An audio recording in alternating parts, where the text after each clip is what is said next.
Hey everyone, welcome back to the channel. For those that are new in this space, my name is Christina. I'm a naturopath, herbalist, life coach, and carnivore.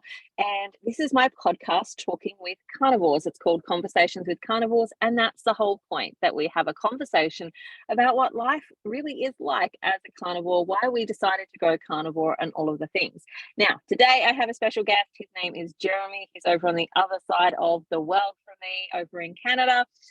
So welcome to the channel, Jeremy. Thank you for having me.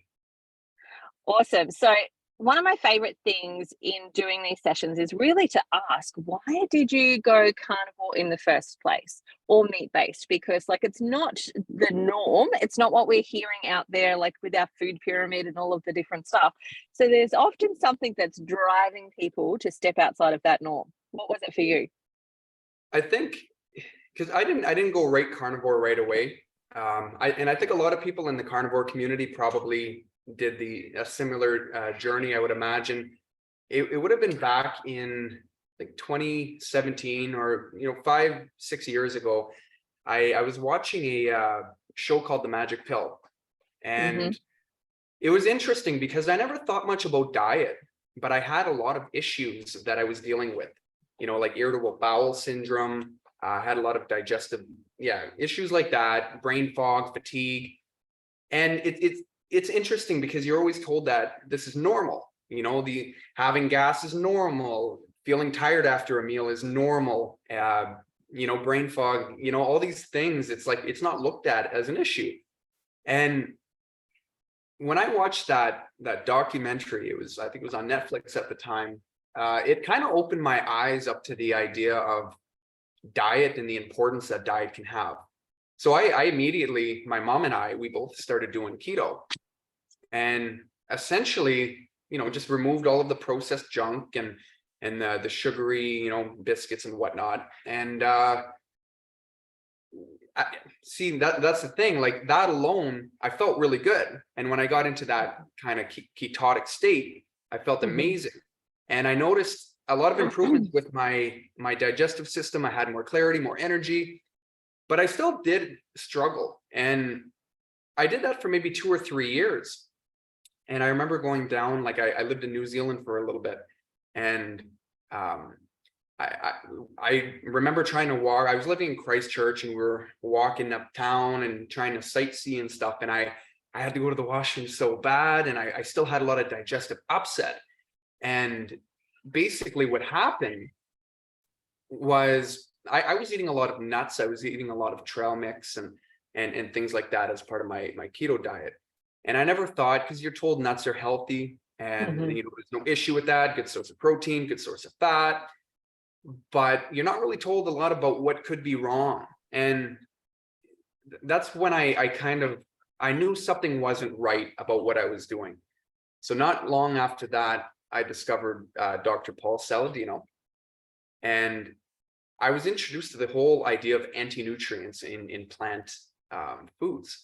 And it was interesting because I've never thought about any of these before, but the concept made sense to me. Like the fact that, plants are rooted in the ground. They don't have those defensive mechanisms. They can't run, they can't claw at you, they can't bite you.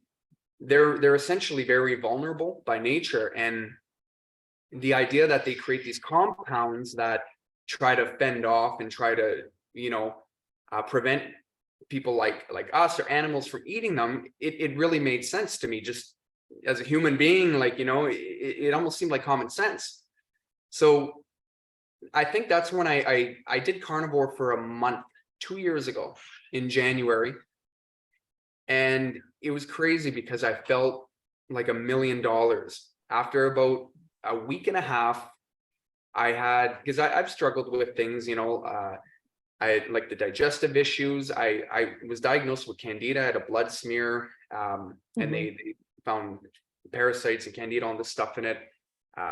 And I definitely, I haven't been diagnosed, but I think I had leaky gut too. They found little particles in my blood, and the naturopath I went to said, very indicative of leaky gut.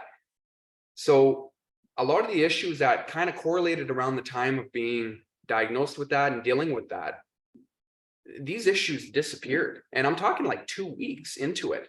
And then the other 2 weeks, because I did 1 month and I went back to kind of to see what it was like to go back. But the issues completely went away, and it was wild. So that kind of got me started into carnivore, a little bit of a transition.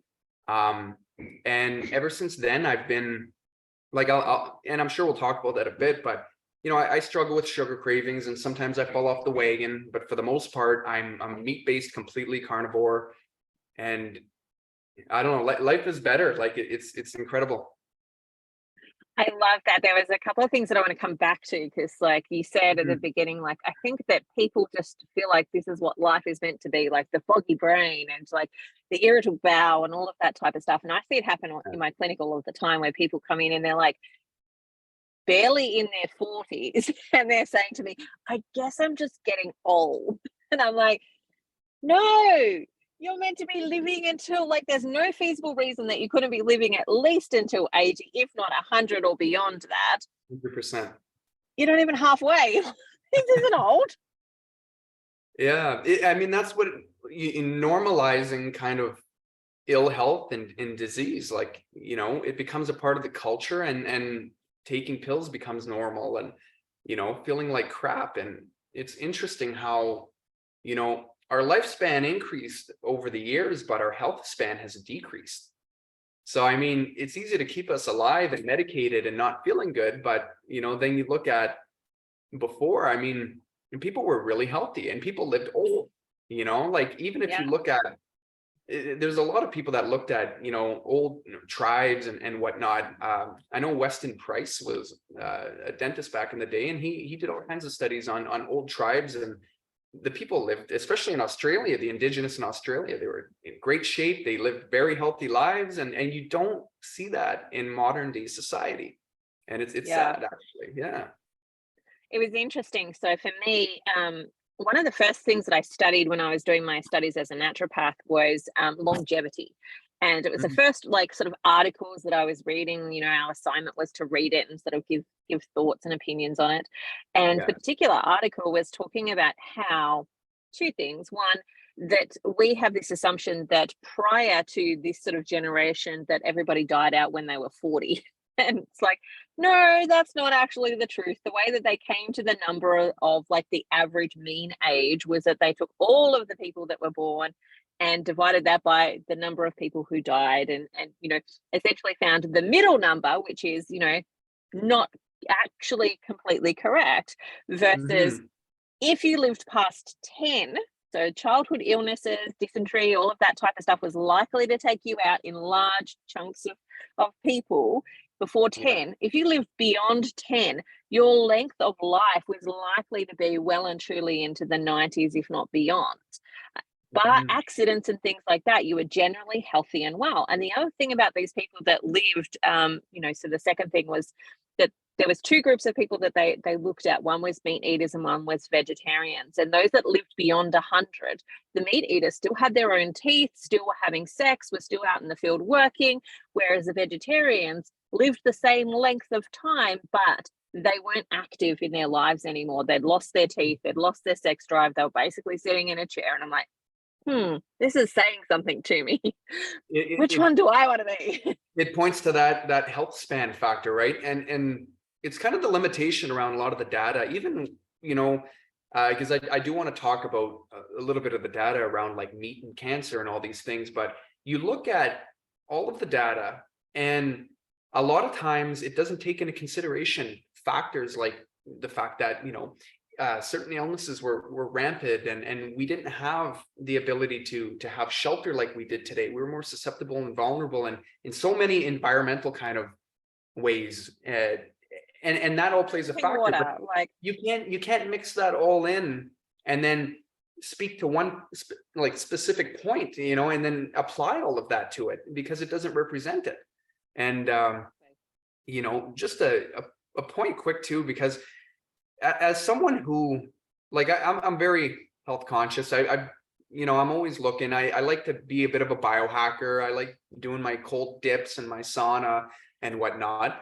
But I always like digging and reading literature and seeing like what's kind of cutting edge, what's new. And I like challenging. Like I want to see both sides. I want to make an informed decision whenever I kind of make my mind up about something. And one thing too, and I see it a lot in the groups and whatnot in the carnivore community, is a misunderstanding. And I don't blame the people that misunderstand, because it's the way it's presented to us, right? They're completely, in my opinion, a victim to dishonesty in the literature. But just the data around like cancer and meat. I want you to put this in the show notes. Like, there's a video by a doctor. He's actually from, I think it's like the Down Under, some kind of health thing that goes on. But Low his name is, carb down under. yeah, exactly. Dr. Alex P. I don't know how to pronounce his last name, but he has an amazing video just kind of digging through the World Health Organization's literature that what they did make available. And it's just a perfect example of how small factors can just completely, ruin like a whole point. Like, he was talking about how, a lot of these are epidemiological, like all of the studies are epidemiological. None of them are based on any like clinical setting or any quality data. And it's crazy to see, because I always see that people are, oh, red meat and cancer. Well, the sad thing is, like, these self-reporting studies, a lot of the meat eaters that they used, they were more likely to smoke.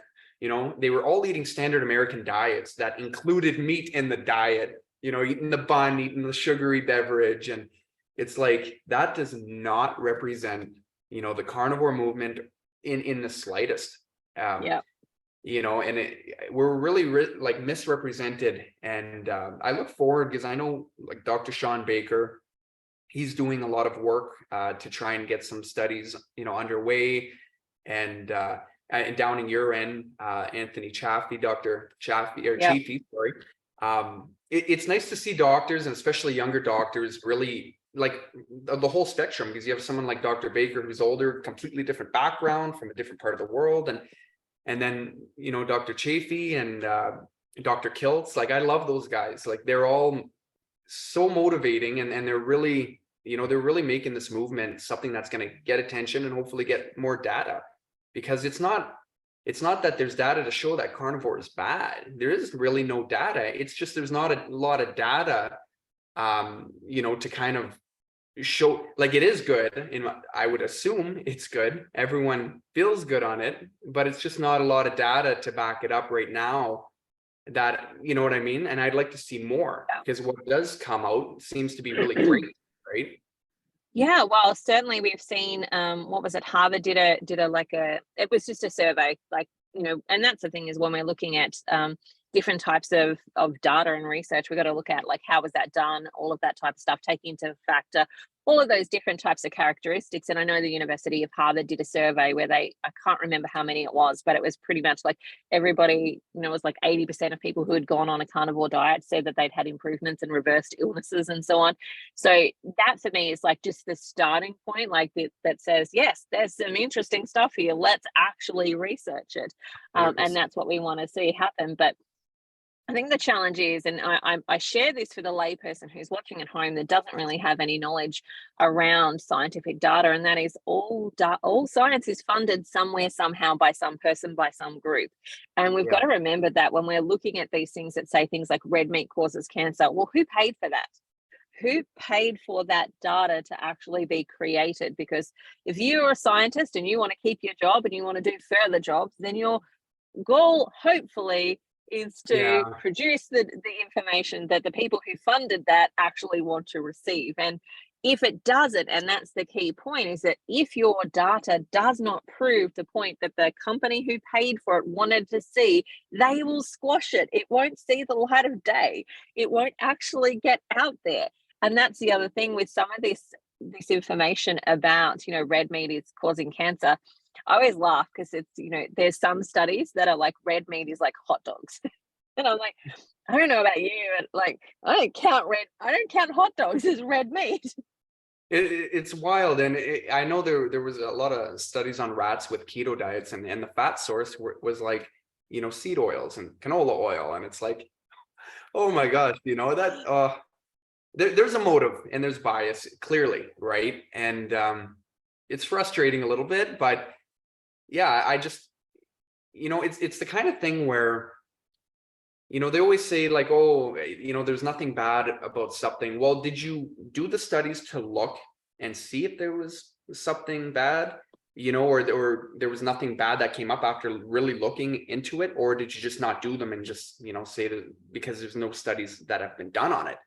Yeah. You know what I mean? Like you can come, it's just, yeah, it's a big limitation. And I hope that, all these, these doctors and, it's nice to see even that reversed series with that Charles and whatnot, really bringing a lot of people together, and it's creating that momentum that's needed, right? So yeah.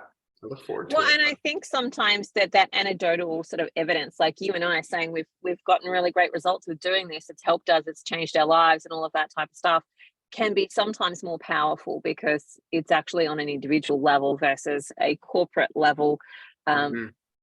That it's coming from. So that's part of the reason that I do this podcast, is sharing these stories so that people can hear them, because at this point in time, there's maybe the beef industry will come together and go, let's do a research study on carnivore, but there's no real big people that make a lot of money out of carnivore. The medical industry certainly loses money when people go carnivore, if they're all getting healthy and well.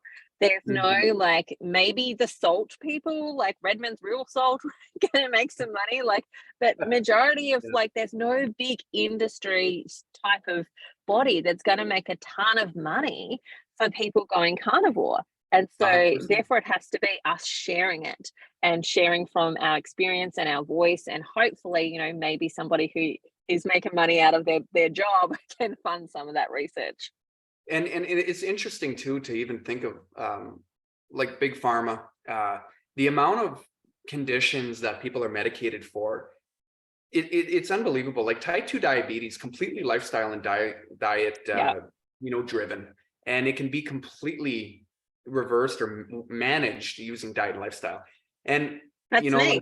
I have reversed diabetes with 100%. Carnivore. So, and you can literally look online now, and they're still saying that it's not reversible, and it's there's a point where it's like, okay, if the medical community or the big pharma tells me that the grass is purple outside and I'm seeing it green, am I gonna, like, it's green, like, you know what I mean? Like it's just back to, the value of anecdotal evidence in that kind of way, or experience with anecdotal, situations. It's like that matters because it's real. It's what we're experiencing.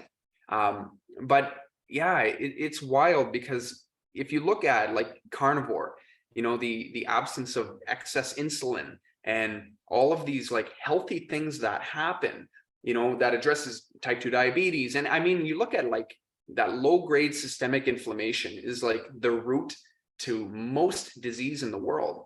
And what happens when you're on carnivore? Your CRP, your inflammatory markers go down, your insulin goes down. It's amazing for people's health. And the one thing too, and this is just as bad as the whole kind of misleading idea around cancer, is LDL cholesterol. Everyone's always worried about their cholesterol, and the amount of statins that, and I would encourage anyone who watches this, go look at Dr. Asim Malhotra. He's an amazing doctor. He's a cardiologist out of Britain, and he has a lot of data published showing, how we've been misled when it comes to cholesterol, the use of statins. And when you look at, carnivore, yeah, it raises your cholesterol, but people always say it raises your bad cholesterol. It's like, there's no such thing as bad cholesterol. Like, unless you're either good or it's not. Exactly. Like, I could eat junk food and have insulin through the roof and, have all this oxidized cholesterol, but that's not the cholesterol clogging the arteries. That's, you know what I mean? That's inflammation that causes that. That's the root, and it's completely ignored. And I see it time and time again. And it's like, oh yeah. So I just hope that people become aware of this. And I know big pharma is never going to support it, because you look at the statin industry and management of type 2 diabetes. I mean, it's I couldn't even imagine the number, the dollar. Well, you've got a patient for life. Like if you've got somebody who comes on something like insulin, you've got a patient for life. Like, unless they learn that they can come off of that and how to come off of that, there's so much fear in it that it is really hard to come off of those things, which is part of the reason that I chose not to ever go on those things. So for me, my blood glucose, my fasting blood glucose was, I think Canada's similar to Australia, was 21.1. So I should have been hospitalized at that point in time. So it was absolutely huge.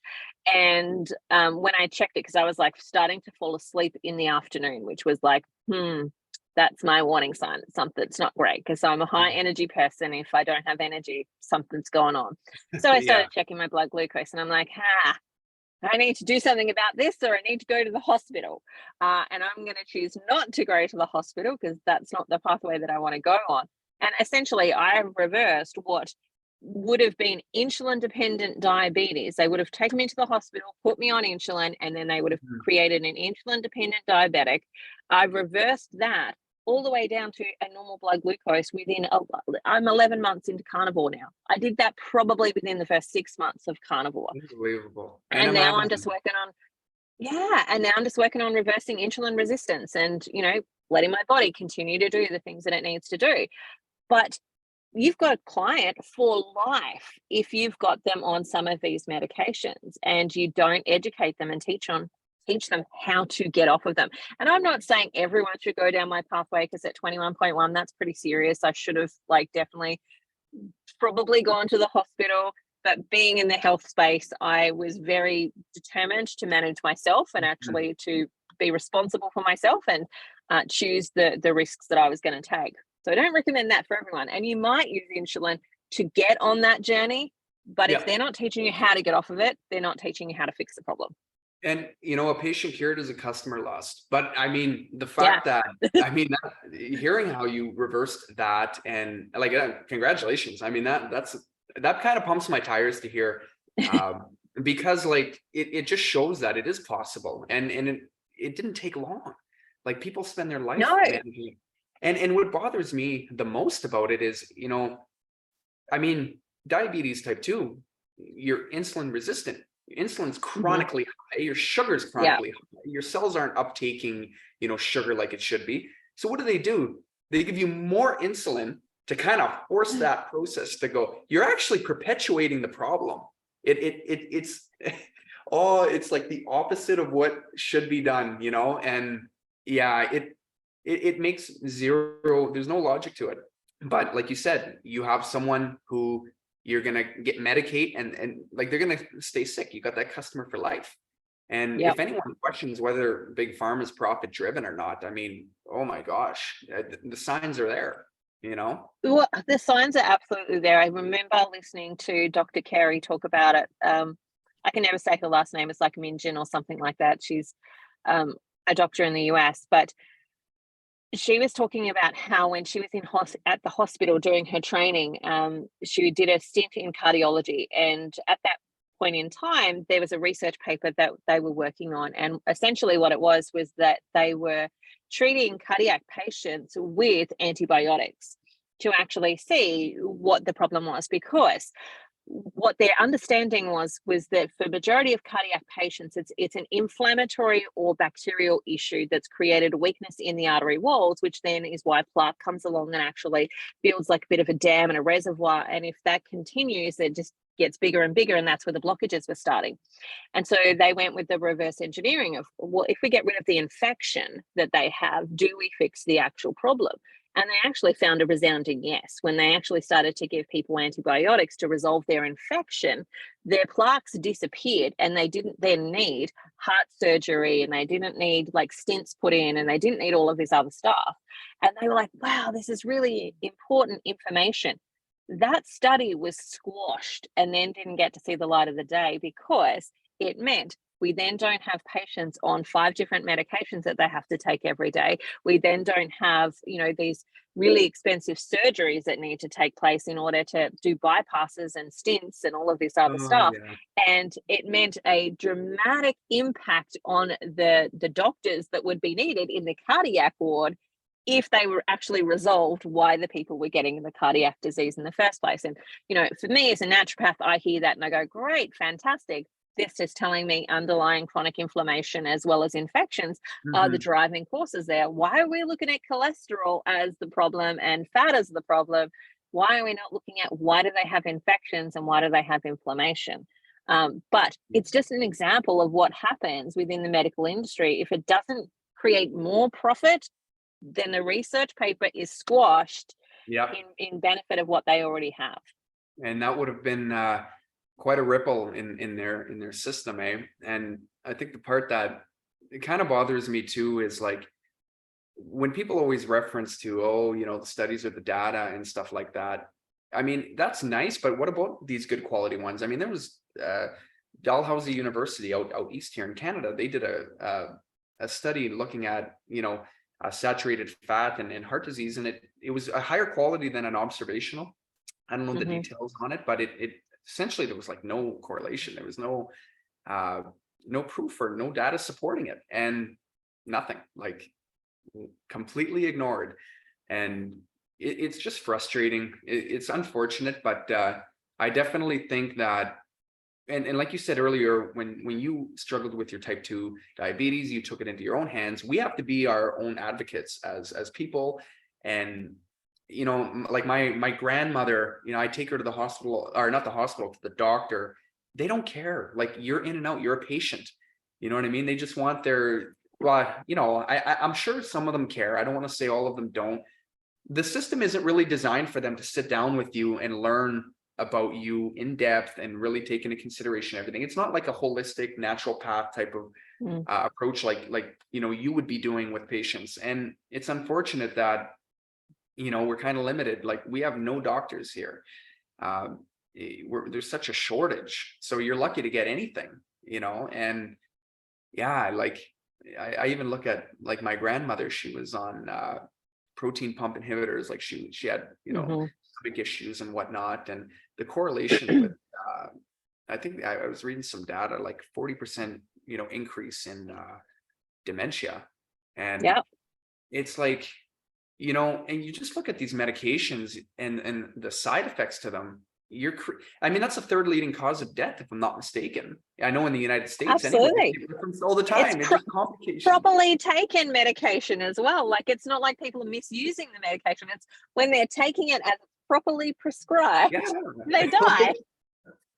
Oh, yeah, it's very interesting.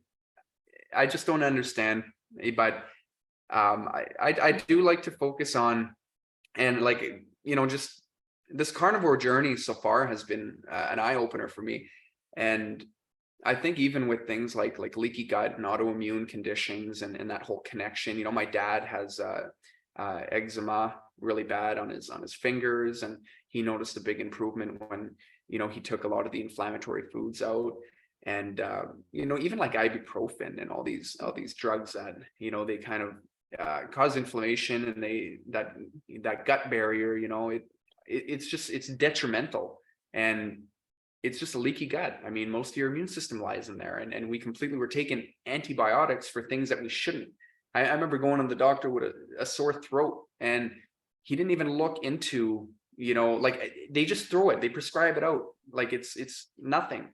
And I was talking to my cousin the other day on the phone, and he goes through kind of that seasonal depression. And the doctor just said, like, he went in, he said, I want to get blood work. He's trying to be proactive. I want to get blood work and see if anything's off. He's never had blood work before. He's like 23. It's like, okay, yeah, probably a good idea. And the doctor didn't even acknowledge that, asked him, like, I think it was a dozen questions, and said, yeah, you're severely depressed. You need to go on a medication. And I'm like, did this doctor even ask you why you might be depressed, or like what's going on in your life that is driving? Like, no, just here's your pill, get out, So yeah, I mean, the system's not working for us, right? It doesn't have our best interest, as a priority. So yeah, that's why I'm with you there. Yeah, definitely. Yeah, I'm with you there. And one of the things that I say to my clients is that I don't believe that majority of the doctors are out to get you. I don't believe that's the case. I actually believe most of them go off to study because they want to be help. They want to help. They want to heal people. They want to do all those things. But their education is based in what medication to take for what problem, because it's funded by the pharmaceutical industry. So basically, they've got a captive audience of people who have to learn particular things in order to get their piece of paper to be able to do the job that they want to do. And, they come out with this giant debt. How do they reclaim their money? How do they reclaim that, 10 years of their life that they just dedicated to learning this information? They do the job. And some people will go further, and that's where we've got the Sean Bakers of the world, and we've got the Dr. Anthony Chafees, and we've got the Dr. Suresh's and Paul Masons and all of the other different doctors that are actually doing that. They really are eagerly interested in how to support their clients to do better. But unfortunately, it's not the case for everyone, because they've spent 10 years of their life being educated in a particular way to think about things in a particular way, and they just need to get the job done and try and have a life after that as well. Like, And I don't think they're out to get us. No, absolutely not. And I think it's a big realization on the typical person like myself, and we have to realize that doctors are smart people, but like you said, they're trained in a specific environment, with a curriculum that's completely, funded by and influenced by big pharma and all these things. So yeah, it's a symptom management. You're managing all this stuff, and they all have. Everyone joins medicine because they have good intention. I don't think anyone joins to do bad, right? And I just definitely think, it's weird because people, like, if I'm online and someone's like, well, this doctor said this and that, it's like, I have to question that sometimes, because I can't say, oh, they're a doctor, they know. That's not the reality anymore, and it's unfortunate. You have to really be skeptical and question and take the time to look. I also think it's the same with naturopaths. Like, I'm a naturopath, but I am not the same as the person down the street who's also a naturopath, because we've got very different philosophies and very different things. And in that space of, like, when I think about doctors versus like the same as what's happening in my field, like, my field has certainly gone down that way of education where it's about figuring out what the illness is and what supplement or herb to give for that illness versus what's going wrong with their lifestyle. What's their body actually saying? Where's things out of balance, and where do we need to get those from? And so, every year, like, in order to maintain registration within, our governing bodies, essentially you have to go and do some education. Who puts on that education? Well, I can tell you from a naturopathic perspective, the people that put on that education are the pharmaceutical companies that also have supplements to sell. So we get the same education, in the sense that the pharmaceutical company puts together this package of, here's the problem and here's the solution. And the solution just happens to be taking oodles of our supplementation that we've created, et cetera, et cetera. And unfortunately, not all practitioners go beyond that. When you get told something often enough, you start to believe it is as if it's truth. And so, I purposely try and avoid a lot of that type of stuff, because I'm like, you guys would not like me because I don't use supplements, like, barely ever. There's a couple that I'm going to use if somebody comes in and they've got organs missing or they're in chronic health status. But after we get them out of that space, it's basically food. 100%. And it's not complicated, right? It doesn't need to be like this long list of supplements. Like, I think of, some of the core things that have made us human, over however long.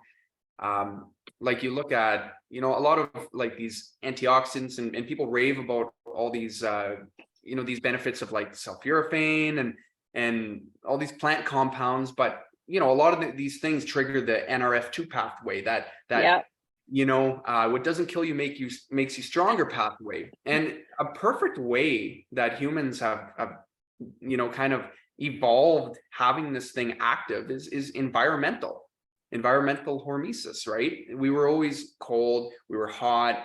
That's why I love taking saunas. I love doing cold dips, exercising, fasting. Like, all of these things are fantastic. But, it's important to see that lifestyle plays a huge factor. And, there's plant compounds, the whole molecular hormesis, same kind of idea, but, there's that side to it too, where it's not so great sometimes too. And it's just nice to know that there's always options, and it doesn't always need to be like a complicated, because I've been there. Like I've went to my health food store and I've bought supplements out the wazoo, and I spend so much money on it, and then it's like, oh my gosh, I can't afford this. Then you feel bad about yourself. But I've never felt better. Just kind of, sunlight and grounding and earthing. I mean, I love that stuff, and I think it's like nothing, like it doesn't cost money to be healthy. Like we can all make little decisions just in our routine. Yeah. Most of the good stuff for you is free. Like, my most favorite prescription is to tell people to watch more sunrises and sunsets. Like, it's free. You're going to get great vitamin D from it. And if you're out there with your shoes off, you're also going to get some earthing happening at the same time. Like, what a fantastic prescription to have. Your prescription is you have to watch sunsets and sunrises and do as many as you possibly can. Like, it's totally free. Like, it's not costing you any money. I felt so bad for Chef Pete Evans. He was one of the, I believe, the makers of well, anyway, he was what was the Magic Pill. Anyway, he was saying the same thing. He said, I like going in the ocean. I like watching the sunrise and the sunset. And he was a pretty big, he had a following. And every time he would say something, he was always attacked by mainstream. And what I found interesting is when he said, yeah, watch the sunrise and the sunset, then they're like, it's not good to stare at the sun. It's like, oh my God, it's not what he's saying to do. Like, just trying to discredit these people who are, just genuinely good advice. Like, yeah, get daylight. It's good for you. It's good to get vitamin D on your skin and not, wash and lather sunscreen all the time. Like, I just, I don't know. It's just funny. It's hilarious to kind of watch, and I love Pete Evans as well, but it's hilarious to kind of watch how the media twists and shape these things. I don't know if you saw over in Canada, recently they did an interview. 60 Minutes did an interview with Dr. Chaffee, and so it was Dr. Chaffee thought that it was going to be on the carnivore diet, and I could tell as actually an observer that he hadn't done a lot of that work yet. Like, Pete Evans went to 60 Minutes and took his own film crew with him because he knew what 60 Minutes would do, which would be chop up what he had to say to make him look crazy. So 60 Minutes had their version. Pete Evans had the entire version that he had also recorded with his own film crew on what had actually happened there. But in that particular interview with Dr. Chaffee, they've got this one segment of him going, plants are trying to kill you. But, the whole thing was basically about condemning the natural health world. And so, they just clearly took out bits and pieces of what people had to say and not put together a proper story because they've got an agenda. Like, the people that pay their wages want people to use pharmaceuticals because that's how they make their shares back. Like, people. It's the whole world. It's everywhere. I know it's everywhere. And I remember watching, because Dr. Chaffee's such a well-spoken, like calm, collective. Like I love listening to him. He's smart, obviously. And yeah, you can learn a lot just from listening to people like that. And the fact that they did this whole interview with him, and then I thought he looked almost crazy too, in that the way they tried to make him look. And I'm like, I know that they have a motive. He'll sit down and say, plants aren't like trying to kill you, but they're designed to fend you off. And essentially that's what they want. It doesn't mean I'm gonna die if I eat a piece of broccoli. Like, that's what they kind of made it look like, right? Like, there's cyanide in every plant and you're gonna drop dead. It's like, no, it's not. Anyway, I think it's important for people to understand the framework of these companies that are putting out these types of like 60 Minutes or whatever it is, right? A lot of them have biases, and it's just, like I said earlier, I like to see the truth on both sides and make an informed decision, but it's really hard to see both sides when you have that bias, right? But and I think that one of the things that I talk a lot about with my followers is essentially you've got to look for the marketing. Who's marketing this? Who's benefiting from this? Because that's going to be where the bias is coming from. And in that particular series with Dr. Anthony Chaffee, I was like, you can't even buy a consult with him. Like, you can't pay to work with him. He's a neurosurgeon. You're only going to get in his clinic room if you actually have brain cancer or a neurosurgical issue. Like, that's the only Yeah. time you're going to get this clinic with him. So you can't buy a consult with him. You maybe can join his support group. You can watch his YouTube channels and he'll make some money from that. You can buy his merchandise, but none of them are thousands and thousands of dollars for you to actually do. Like, you watch his channel on YouTube, it's free, other than what it costs you for your internet and your power to watch that actual 100%. video. Like, you're not paying him a ton of money, whereas some of these other things, like, you know, the supplement industry, for example, are raking in billions of dollars every single year, and it's only growing. And they're owned by the pharmaceutical companies. There's something very genuine about anybody who will take a stance against the system where there's a risk to them, where having their opinion doesn't bring any benefit to them financially. They don't, a lot of these doctors aren't getting paid. And when I see that one doctor who, or whoever, sitting there questioning and they have their stance and they're not motivated by money, and then I see all these doctors who are profit driven, I have to appreciate that one doctor. It makes me want to look into it a little bit. And I have, and it's and I think that's why at first, like, I thought the idea of eating only meat is crazy. I thought, like, it was against everything I know. My grandpa died of he had a triple bypass surgery, died of heart disease, like, in 2002. I've had family with all kinds of issues, and I always remember thinking, oh, well, I was always told heart disease was genetic, and it was almost normalized. And it's like the leading cause of death in the world, like, or at least in the Western world, as far as I know. So, like, everyone has a genetic predisposition to heart. No, that's not. There's something bigger going on, and I think I just started questioning everything. And it's like, the more you learn, the more you realize you don't know, and the more kind of shady, kind of corrupt things you find, it makes you skeptical. And I still try to be level-headed when I'm looking into things, but you just can't help but not have much faith in, you know what I mean? But that's why I think I like Carnivore. I get my blood done regularly, and things have improved. I feel so much better. And it's like, I have to go against the advice of every doctor. I've been called crazy in the doctor's office because I did a 3-day fast before, and I have family members who are, they would be considered obese and unhealthy, and they're telling me I'm crazy because they would think you're crazy too. I just eat a little bit of butter on the side with my steak, and they think I'm crazy. And I've seen your butter fast, and I'm like, here I am doing a whole butter fast. I've been eating more butter lately, and I love it. I feel great. And that kind of pumped me up to see that you were doing that. But people don't, it's still very new. You know what I mean? Like, it's not a familiar way.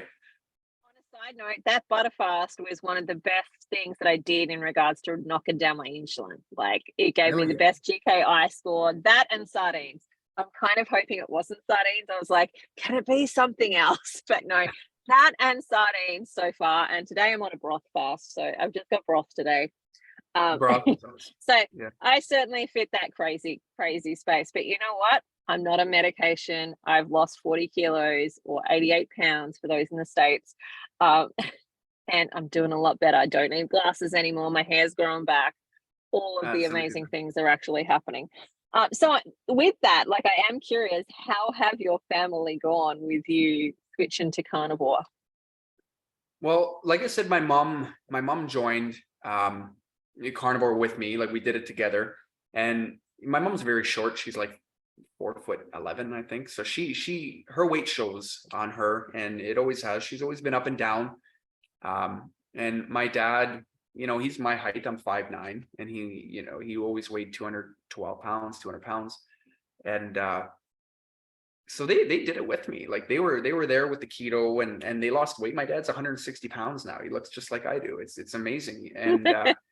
And just an amazing transformation. And my mom too, she lost a lot of weight. So I don't think they question it, because they've lived the life. Like, my mom's done the yo-yo dieting. She's done all of these Weight Watchers and all these, these things that just never really worked. And then it just goes back to that anecdotal, they trusted me a little bit with keto to try it. and then they've seen all this benefits. And when I did this, we did the month together, and I still stick with the lifestyle, and they're, they're mostly, I'd say maybe 80%, but yeah, like they're very supportive. They're very on board. And it's funny because I've turned my parents on to the idea of just the importance of longevity and experiencing life. It's like everything that you experience is you're experiencing through your body. Like this is your shuttle for this journey. Like take care of it. You put good oil in your car, you maintain your car. You don't wait for your car to not run before you take it to the garage. You do maintenance. Well, do it on your body too. So they're receptive. But other family members are not. I think I'm overdue for a heart attack and a long list of things in the book. Yeah, despite losing, weight and trying to be in shape and whatnot. Yeah, I don't know. No logic to it, I guess. But I love that. Well, ultimately, really, it's the marketing that has got people there. Like, the amount of times I have people that are like, "Oh my God, cholesterol is terrible," and I'm like, it doesn't even meet one of the top 5 criteria for a heart attack. Like LDL cholesterol is not even in top 5. Like HDL, if you've got low HDL, that meets one of the 5 criteria, and that's not enough HDL cholesterol, not too much of it. And insulin, glucose, blood pressure, all of these other factors are there, and you're looking at this one factor that is not even in the top 5 stresses of a heart attack. Like, that's all marketing. You've just been marketing too, and it's worked. Yeah, it has, and it makes no sense. Like, and even like my parents, we do blood work and whatnot, and cholesterol went up. My dad's triglycerides are through the floor. Like, I don't know what unit you guys use down there, but I think it's like they want it to be around 1. I forget the unit of measure, but my dad's like 0.42. Like it's just so low. Awesome. And his HDL, like all our HDL went up. Like, yeah, we've seen that shift, and I think a lot of people see that. And like a lot of people, like everyone sees the cholesterol go up, but there's so much misinformation about it that it just creates, it's a huge issue. And, I hear people saying, meat causes diabetes and all this. And it's like, really, like, and here I am fixing diabetes with meat. What does it take? Like, you literally can't even reverse it in front of people and have that data there to be like, hey, look at this is how it works. And it's like, no, we're still in that mindset. I think Ansel Keys and all those old fellas really they created that wave, and it just will not go away. But I think even the fact that like Anthony Chaffee was on 60 Minutes and they made him look whatever, just getting it out there, people are going to be interested. We're a curious species, right? So yeah, well, and that's the thing that I was celebrating with him being on 60 Minutes was the fact that even the term carnivore was out there. Even the idea that plants are trying to kill you is out there, and means that for some people who watch that, they'll go, "Oh my gosh, he's just a crazy Looney Tune." But for other people, they'll go, "But he's a neurologist, he's a neurosurgeon. He must know something," and it will just give them that little reference point to start questioning. And hopefully, they'll find conversations like this and all the others that are out there, and actually start to investigate for themselves. Yeah, I definitely think having these figures they're valuable. And yeah, like I said, we're curious, and we'll look into it. It's so easy to Google things these days and to read and get exposed to this kind of stuff, and it just takes people strategically kind of looking into it. And it's interesting. Like an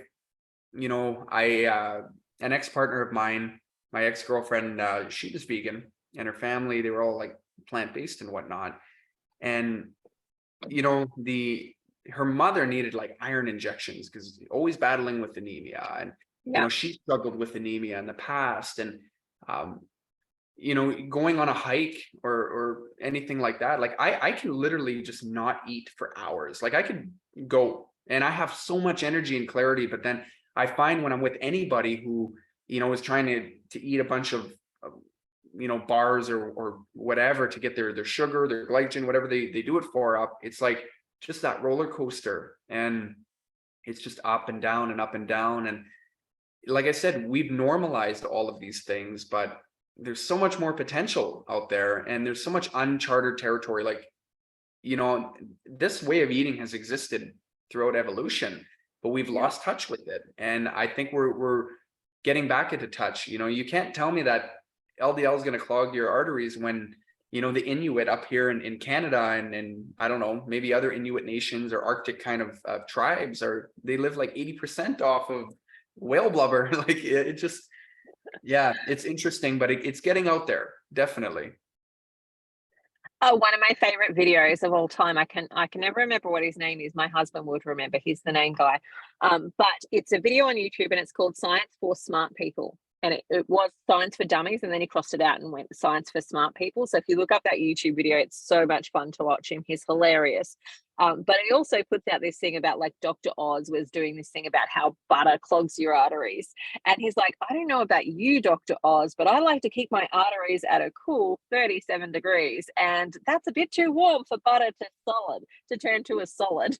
And, he just puts out all of this really good logical information, but in a hilarious way that makes you laugh as you see it. And then you go, oh my God, this is what everything is based on. It kind of exposes it.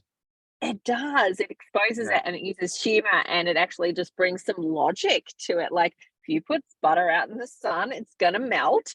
And you put butter in 37 degrees, it's going to melt. It's not a solid. It's not clogging up arteries in like this solid way that you're picturing that it can do. It's not doing that.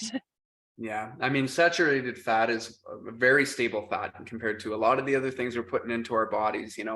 I've never been worried about it since kind of going with this lifestyle. And I remember I was 18 years old. I'm 27 right now, but I was 18, and the doctor, he wanted to put me on blood pressure medication because I was always hovering at about 150 over 90. Like, it was high, definitely higher than average, but I was eating like, I don't know. I didn't stop eating. I had a bottomless pit, and just a lot of sugar and sweets. And I'd eat 3 bowls of pasta with bread and all the biscuits and everything, and so that correlated with me having high blood pressure. Well, since I went and changed into this like low carb, even with keto went a long ways for this, but carnivore especially, I can't even get my blood pressure higher than like 115 over like 60. And I'm talking like chronic high blood pressure at 18 to put someone on medication. And I'm 10 years older now, and I just, I'm still young, but my gosh, like it's crazy just how it's laughable. Like it's just, I don't know. It's kind of a huge joke, but it's not at the same time, but it's just, I don't know how else to feel about it. It's so obvious, right? But it's just nice to see people who really see benefit. And I noticed that when I go through, the World Carnivore Tribe on Facebook or these groups, you see a lot of people just sharing like, I lost this much weight, I reversed this, I don't have flare-ups in my autoimmune. Like, that's all I see when I scroll through. And I've been on vegan pages just for fun, because I'm that guy that I want to learn both sides, right? I want to see both. And it's always like, oh, I can't lose weight. It's like people struggling with the most basic things that are just like yesterday's news to us. And I don't know. I just, it's incredible. Yeah. So one of the other things that you mentioned early on was sugar cravings, carb addict. Let's talk about that. I still struggle with that, to be honest with you. So I did that 1 month of carnivore, and then I was kind of into the idea of Paul, like Dr. Saladino's, have some fruit. And I get the idea that fruit isn't as potentially toxic as, kale or spinach or broccoli and whatnot. And up in Canada, we have a lot of blueberries and stuff naturally in the bush. And a lot of our Native American tribes used to eat that a little bit with, their meat and stuff. So I almost justified, that's not too bad. And sometimes I will, but it's not often. And I find when I do eat fruit, it just triggers like, that dopamine, right? I get that dopamine hit. all those pathways get triggered, and then I'm like looking for more. And I don't know if it's because fruit is nothing like it used to be. I think fruit is by nature typically like bitter. I don't think that it was ever made to be as sweet and big and colorful as that's all, genetically modified. And so I don't know. I always kind of like, I was bouncing back and forth for the longest time, but then I'll go carnivore and I have like no hunger. I kind of forget about sugar, and it's freeing. Like, you don't realize you're addicted until you get rid of it. And you're like, you can go all out thinking about food, and you feel kind of trapped. Like, I listen to people talk about, because I studied social service work here up in Canada, and I dealt a lot with people who were addicts, and just listening to presentations, and when they describe what it was like for them to be addicted to cocaine or heroin, or I'm like, you could literally put sugar where they're saying drug. Same experience for me. I get in that state where I'm like looking through my cupboards and I'm trying to find something sweet. If you talk to me, I'll acknowledge you, but like I'm fixated on getting that sugar. And so even fruit is honestly an issue for me. Maybe some people can include it to a degree in their diets and have, I'm not against anyone doing anything, but for me, I don't feel terrible when I eat it, but for the addiction, I think it just fuels something that's not healthy within me. So I am 100% best on carnivore. I love butter. I think I'm addicted to butter, but I eat like probably a pound of butter in like 3 days. So I love eating butter. But yeah, butter and salt seem to be something that, like I like including with my meat and stuff. And I find that is just rewarding to me, but I'm not like, I don't like want to go and eat it when I'm not eating it. I enjoy it when I have it, and it doesn't put my head in like a trap where it's like, I don't know, like when I used to eat sugar, I was always thinking about it. I couldn't like just be free and enjoy and be present in the moment. I'm with you. So I would definitely class myself as a carb addict. In that sense of like, and here's my philosophy, like when it comes to carnivore and hypercarnivore, I actually think that most people should be on some type of spectrum, from hypercarnivore all the way to kind of like Lion's diet, depending on their health issues. Sure. And where they sit on that spectrum will depend on multiple different things. If they're healthy and well and they have no health issues and they're absolutely able to be a moderator and they've got no like food addictions or any of that type of stuff, they can probably sit in that hypercarnivore keto space fairly easily and nicely and live a really happy life in that space there without any major dramas. But the sicker you've been and the more chronic your health issues are, the closer you have to kind of move to things like that Lion's diet version, where it's basically meat, salt, and water along that pathway. And maybe you can slide up and down that spectrum a little bit depending on what your other things are. But if you are like me and you're a carb addict, it's not worth stepping outside of that space of carnivore for the challenges that it actually provides you, in the sense of like, I know for me, Christmas, I decided, right, I've been so good at Christmas, I'm going to have a pavlova. So like, that's a really Aussie sort of dish to have, which is basically like, meringue with cream and berries on top. That was what I was having. And I was going to make a carnivore version, but crap hit the fan at Christmas time and I just didn't have the ability to do that. So I was like, nope, I'm still having my pavlova on Christmas Day. And that pavlova, oh my God, like I enjoyed eating it, right? But it took me 14 days, like literally 14 days. My scale did not move. My blood glucose, took a while to come back down afterwards. And the fixation I had on trying to eat more sugar was huge. Like literally, I live a travel life. So we have a camp kitchen and everybody's stuff is in there. So everybody's got their Christmas stuff in there. They've got like chocolates and all the different things. And I'm just there going, I can't eat any of this. And I can't control what's in this fridge. And I'm just like, oh my God, all I want to do, I'm like a heroin addict rocking back and forth in the corner, trying not to think about sugar. And I'm like, this just is not worth it to me. Like, it makes me a grouchy person. It's like I'm coming off of morphine. Like, literally, it doesn't make me nice. And I just can't stop thinking about it. And it's so like it takes 14 days for me to get past that, and it's not worth it to me. It's unbelievable how addictive sugar is, right? You've probably seen the whole, the data around it being 8 times more addictive than cocaine on the brain and all this stuff. Yeah. But like it's everywhere. It's not treated like a drug by society, right? It's promoted.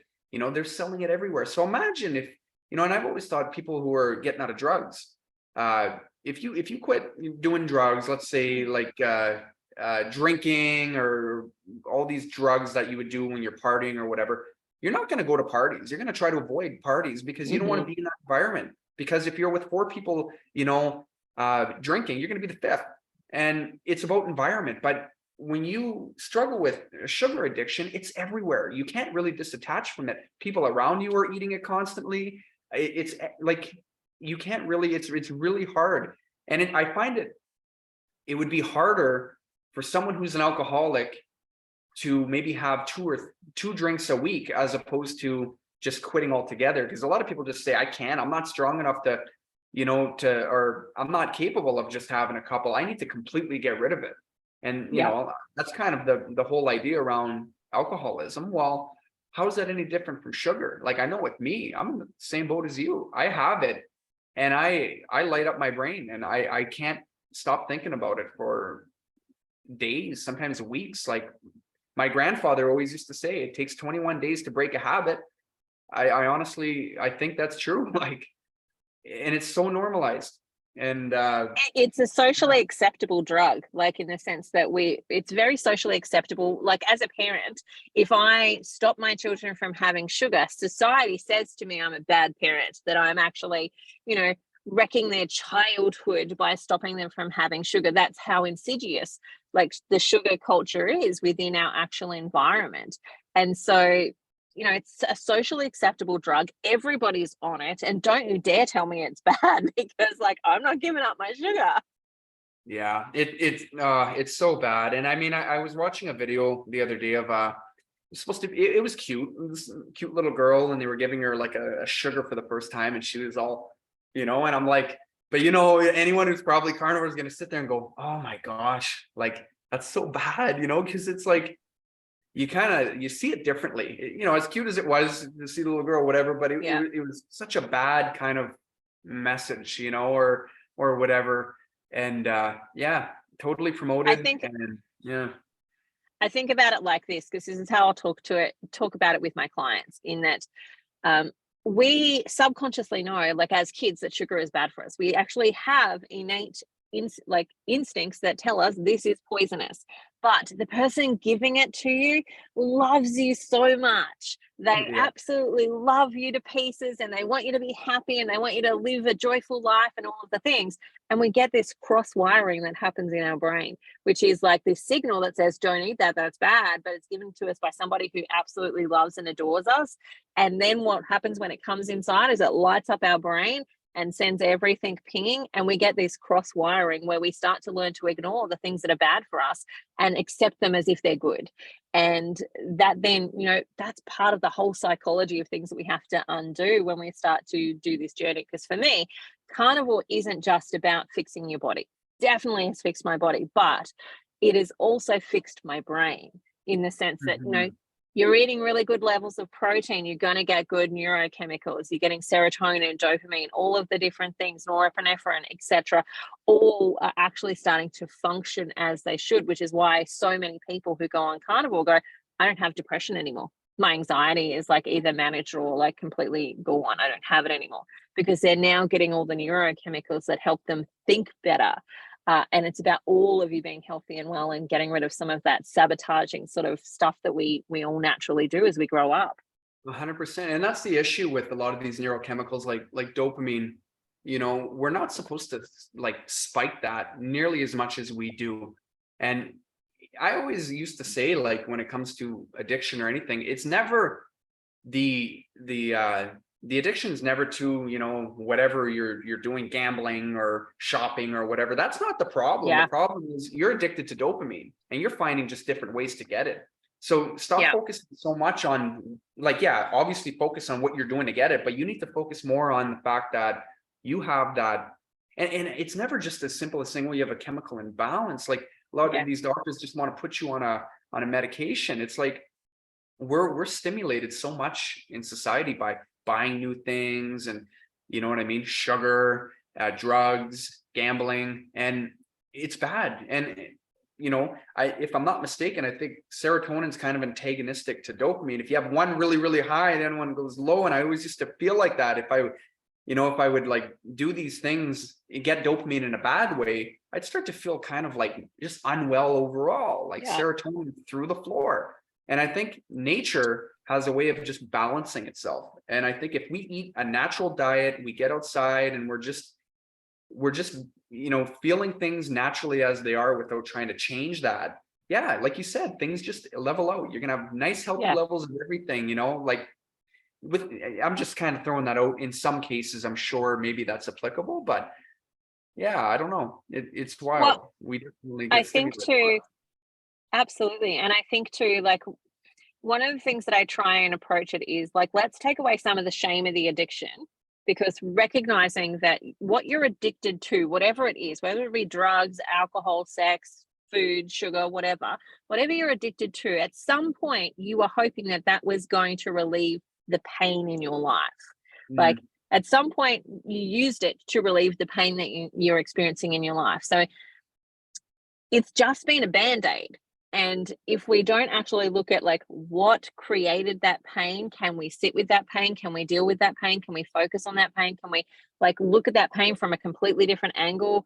If we don't ever look at the pain and we just keep trying to throw stimulants on it, then we never actually resolve the problem. So let's get rid of the shame of the addiction and go, at some point, I thought this was a wise idea because it solved my pain.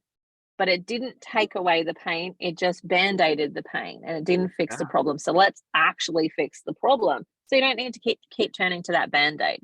Getting to the root cause, right? That's what it's all about. Getting to the root cause. Yeah, I agree. You couldn't have said it any better. Yeah, definitely. Good. So this has been an absolutely awesome conversation. I could definitely talk to you for hours. But for those that are watching at home, if they want to come and follow you, see any more of your conversations, connect with you in any way, shape, or form, where will they find you? So I have an Instagram that I dedicate to health. It's just something I use to document my stuff. It's called JT_Health Quest. And yeah, that's kind of pretty much the only platform I have where I post things like, anything health, biohacky type of stuff. So that's pretty much where, anyone can get in touch, and I'll give them a follow back because I love having that little community too and seeing other people's journeys. So yeah. So are you happy for people to send you a message there and say, hey, I watched the video. Can I talk to you about this or pick your brain on something? Like, are you happy for people to message you and reach out? I would love it. Honestly, I love having conversations about health. I like learning from people. I like sharing with people. I'm very outgoing with that whole topic. And yeah, absolutely. By all means. Yay. All right. So I will put all of those links that we've talked about. I'll go grab the videos that I talked about and the links that you wanted to share as well. And I'll put them in the show notes. So make sure you go and follow them. Go give Jeremy a follow over on his Instagram. And we'll talk to you again soon. Thank you for joining us for Conversations with Carnivores. Thank you very much.